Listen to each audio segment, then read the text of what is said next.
ವರ್ಷದ ಮೊದಲ ದಿನದ ಆರಂಭದಲ್ಲಿ ನಾವು ಮಾಡುವ ದಾನಗಳು ನಮ್ಮನ್ನು ಬಲವಾಗಿ ಬೆಳೆಯುವಂತೆ ಮಾಡುತ್ತದೆ. ನಾವು ನಮಗಾಗಿ ಮಾಡುವ ಪ್ರಾರ್ಥನೆಗಳಿಗಿಂತ ಇತರರಿಗಾಗಿ ನಾವು ಮಾಡುವ ಕ್ರಿಯೆಗಳಲ್ಲಿ ದೇವರನ್ನು ಕಾಣಬಹುದು. ಹಾಗಾಗಿ ಯುಗಾದಿ ಹಬ್ಬದ ದಿನ ಕೆಲವೊಂದು ವಸ್ತುಗಳನ್ನು ದಾನ ಮಾಡಿದರೆ ತುಂಬಾ ಒಳ್ಳೆಯದು. ಹಾಗೇನೆ ಕೆಲವೊಂದು ವಸ್ತುಗಳನ್ನು ಯುಗಾದಿ ಹಬ್ಬದ ದಿನ ದಾನ ಮಾಡಬಾರದು. ಯುಗಾದಿ ಹಬ್ಬದಂದು ದೈವಾರಾಧನೆಯಲ್ಲಿ ತೊಡಗುವುದು ವಿಶೇಷ.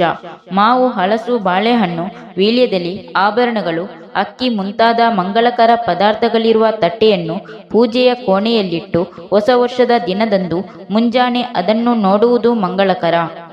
ಹೊಸ ವರ್ಷದ ದಿನ ಮುಂಜಾನೆ ಸ್ನಾನ ಮಾಡಿ ಹೊಸ ಬಟ್ಟೆ ಧರಿಸಿ ದೇವಸ್ಥಾನಕ್ಕೆ ತೆರಳಿ ಪೂಜೆ ಸಲ್ಲಿಸುವುದು ಒಳ್ಳೆಯದು. ದೇವಸ್ಥಾನಕ್ಕೆ ಹೋಗಲಾಗದವರು ಮನೆಯಲ್ಲೇ ಪೂಜೆ ಮಾಡಬಹುದು.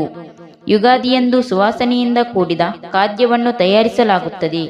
ಅಂದು ಆಹಾರದಲ್ಲಿ ಸಿಹಿ, ಕಹಿ, ಖಾರ, ಕಟು, ಹುಳಿ ಎಂಬ ರುಚಿಗಳಿರುವುದು ವಿಶೇಷ. ಸಾಮಾನ್ಯವಾಗಿ ಶುಭ ದಿನಗಳಲ್ಲಿ ಹಲಸಿನ ಹಣ್ಣನ್ನು ಸೇರಿಸುವುದಿಲ್ಲ. ಆದರೆ ಯುಗಾದಿ ಹಬ್ಬದಂದು ಬಗೆ ಬಗೆಯ ರುಚಿಗಳೊಂದಿಗೆ ಹಲಸಿನ ಖಾದ್ಯವನ್ನು ತಯಾರಿಸಬಹುದು. ಬೇಸಿಗೆ ಕಾಲದಲ್ಲಿ ಆರಂಭದಲ್ಲಿ ಯುಗಾದಿ ಬರುವುದರಿಂದ ಬೇಸಿಗೆ ಕಾಲಕ್ಕೆ ತಕ್ಕ ದಾನಗಳನ್ನು ಮಾಡುವುದು ಉತ್ತಮ.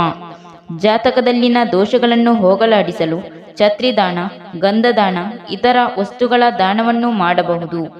ಹಾಗೆಯೇ ಮಜ್ಜಿಗೆ, ಪಾಯಸ, ಪಾನಕ ಸಾರ್ವಜನಿಕರಿಗೆ ನೀಡುವುದರಿಂದ ಕರ್ಮಗಳೆಲ್ಲವೂ ಪರಿಹಾರವಾಗುತ್ತದೆ. ಪ್ರಾಣಿ ಪಕ್ಷಿಗಳಿಗೆ ಮನೆಯ ಬಾಗಿಲಲ್ಲಿ ನೀರು ಇಡುವುದು ಒಳ್ಳೆಯದು. ನೀವು ಶಾಪಿಂಗಿಗೆ ಹೋಗಿ ಚಿನ್ನ ಅಥವಾ ಬೆಳ್ಳಿ ಆಭರಣಗಳನ್ನು ಖರೀದಿಸಿದರೆ ಅವು ಇನ್ನಷ್ಟು ಒಳ್ಳೆಯದು. ಅಂತಹ ವಸ್ತುಗಳನ್ನು ಖರೀದಿಸಲು ಸಾಧ್ಯವಾಗದಿದ್ದಾಗ ಕಲ್ಲುಪ್ಪು, ಅರಶಿನ, ಕುಂಕುಮ, ವೀಳ್ಯದೆಲೆ, ಹಣ್ಣು ಮುಂತಾದವುಗಳನ್ನು ಖರೀದಿಸುವುದರಿಂದ ಕುಟುಂಬವು ಆರ್ಥಿಕವಾಗಿ ಸಮೃದ್ಧಿಯಾಗಿ ಬೆಳೆಯುತ್ತದೆ. ಯುಗಾದಿಯಂದು ಮಾಡಬಾರದಂತಹ ಕೆಲಸಗಳು. ಯುಗಾದಿ ಹಬ್ಬದಂದು ತಲೆಗೆ ಎಣ್ಣೆ ಹಚ್ಚಿಕೊಂಡು ಸ್ನಾನ ಮಾಡಬಾರದು.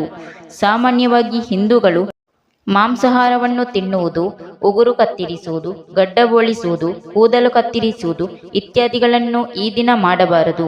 ಮನೆಯಿಂದ ಕಸವನ್ನು ಹೊರಗೆ ಎಸೆಯಬಾರದು. ಹೊಸ ವಸ್ತುಗಳನ್ನು ಖರೀದಿಸಿ, ಆದರೆ ಆ ದಿನ ಮನೆಯಲ್ಲಿನ ವಸ್ತುಗಳನ್ನು ಯಾರಿಗೂ ಕೊಡಬಾರದು. ಅದನ್ನು ಸಾಲವಾಗಿಯೂ ಕೊಡಬಾರದು ಮತ್ತು ಸಾಲವಾಗಿಯೂ ತೆಗೆದುಕೊಳ್ಳಬಾರದು. ಹೊಸ ವರ್ಷದಲ್ಲಿ ಯಾರಿಗೂ ಸಾಲ ನೀಡಬೇಡಿ, ಜೊತೆಗೆ ಸಾಲ ತೆಗೆದುಕೊಳ್ಳಬೇಡಿ. ಕೆಲವು ದಾನಗಳನ್ನು ಮರೆತು ಕೂಡ ಯಾರಿಗೂ ದಾನ ಮಾಡಬಾರದು. ಯುಗಾದಿ ಹಬ್ಬಕ್ಕೆ ತೋರಣ ಕಟ್ಟಿದ ನಂತರ ಬೇವನ್ನು ಮನೆಗೆ ತಂದ ಮೇಲೆ ಬೇರೆಯವರಿಗೆ ಯಾವುದೇ ಕಾರಣಕ್ಕೂ ಬೇವನ್ನು ಕೇಳಿದರೆ ಕೊಡಬಾರದು. ಯುಗಾದಿ ಹಬ್ಬದ ದಿನ ಯಾವುದೇ ಕಾರಣಕ್ಕೂ ಯಾರೇ ಏನು ಕೇಳಿದರೂ ಹಣ, ಒಡವೆ ಮತ್ತು ಮನೆಯಲ್ಲಿ ಇರುವ ವಸ್ತುಗಳನ್ನು ಕೊಡಬೇಡಿ. ಮನೆಯಲ್ಲಿ ಇರುವ ಉಪ್ಪು ಮತ್ತು ಎಣ್ಣೆ, ಕಬ್ಬಿಣದ ವಸ್ತುಗಳನ್ನು, ರಂಗೋಲಿ ಪುಡಿಗಳನ್ನು, ಅರಶಿನ, ಕುಂಕುಮ ದಾನ ಮಾಡಬೇಡಿ. ಒಂದು ವೇಳೆ ದಾನ ಮಾಡಿದರೆ ದರಿದ್ರತನ ಎದುರಿಸಬೇಕಾಗುತ್ತದೆ. Thank you for watching. ಸ್ನೇಹಿತರೆ, ವಿಡಿಯೋ ಇಷ್ಟ ಆದರೆ ಒಂದು ಲೈಕ್ ಮಾಡಿ, ಶೇರ್ ಮಾಡಿ, ಚಾನಲ್ನ ತಕ್ಷಣ ಸಬ್ಸ್ಕ್ರೈಬ್ ಮಾಡಿ.